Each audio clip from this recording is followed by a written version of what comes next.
first wanted to recognize that we respectfully acknowledge that we are on the treaty and traditional territory of the Mississauga Anishinaabe.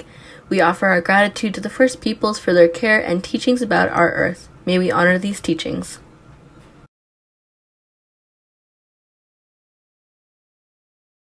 Hi everyone, and welcome to Mad Science with Atlas. Today we are going to be learning about one of the most important organs in the body, our heart. We will also be making a working heart pump to see how our heart works to pump blood around our body. Your heart is really a muscle.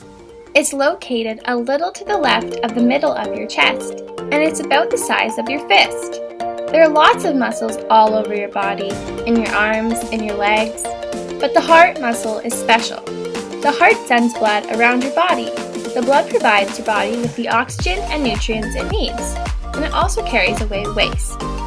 Your heart is sort of like a pump, or two pumps in one. The right side of your heart receives blood from the body and pumps it to the lungs. The left side of the heart does the exact opposite. It receives blood from the lungs and pumps it out to the body. The question you may have is, how does the heart beat? Well, before each beat, your heart fills with blood. Then it contracts to squirt the blood along. When the heart contracts, it squeezes. You can try squeezing your hand into a fist. That's sort of like what your heart does, so it can squirt out the blood. Your heart does this 24/7. Even though your heart is inside you, there's a cool way to know it's working from the outside. It's your pulse. You can find your pulse by lightly pressing on the skin anywhere there's a large artery running just beneath your skin. Two good places to find it are on the side of your neck and the inside of your wrist, just below the thumb. Know that you found your pulse when you can feel a small beat under your skin. Each beat is caused by the contraction or squeezing of your heart.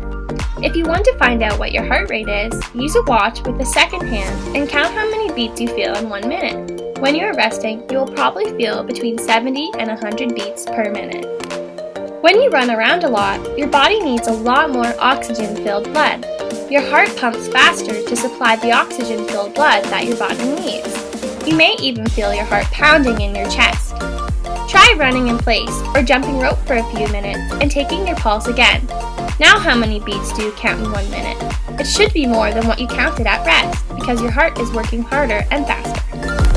In order to see how the heart pumps blood, we are going to build a working heart pump. For today's activity, you will need some tape, a balloon, some bendy straws, some clear bowls and cups, some scissors, and a jar with some water in it. You can put some red food coloring in the jar to make it look like blood. To start off, we are going to take our balloon and cut the neck of it off with scissors. You may need an adult's help with this. We are going to set the neck part aside for now. You're going to take the top of the balloon and stretch it out so it fits over top of the jar.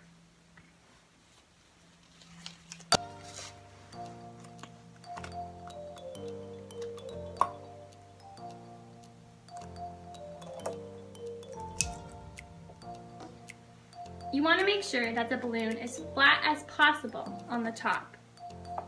Next, with an adult's help, you are going to take the scissors and carefully poke two holes on opposite sides of the balloon about 1 inch apart.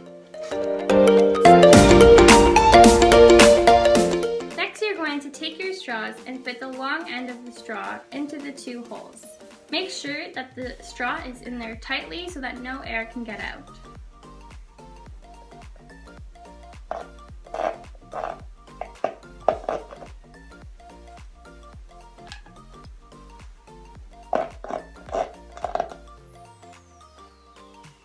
Now you're going to take the neck of the balloon and fit it around one of the straws and tape it there.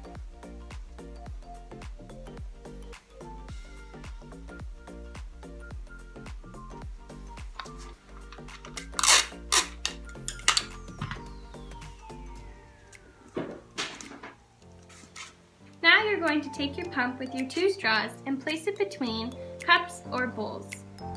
You are going to bend the tip of your straw down to make sure that it's pointed into the bowl and not on the table or the ground. You can begin pushing on the middle of the balloon and observing what happens.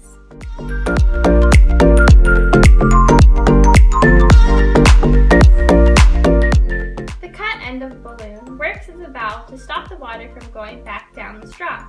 Your heart pumps blood out into your body through your arteries in a similar way. Try taking the balloon valve off of the straw and pump water again. Did you notice anything different? You likely saw that water still came out of the straw, but without the valve, there was nothing to keep water from going back down the straw. In order to keep blood moving through your heart into your body, your heart needs valves to separate its chambers. Thanks for joining me in the science lab today. I hope you enjoyed learning about the heart and building your working heart pump. Please share a picture with us of your pump on Facebook. I look forward to seeing it. Bye for now.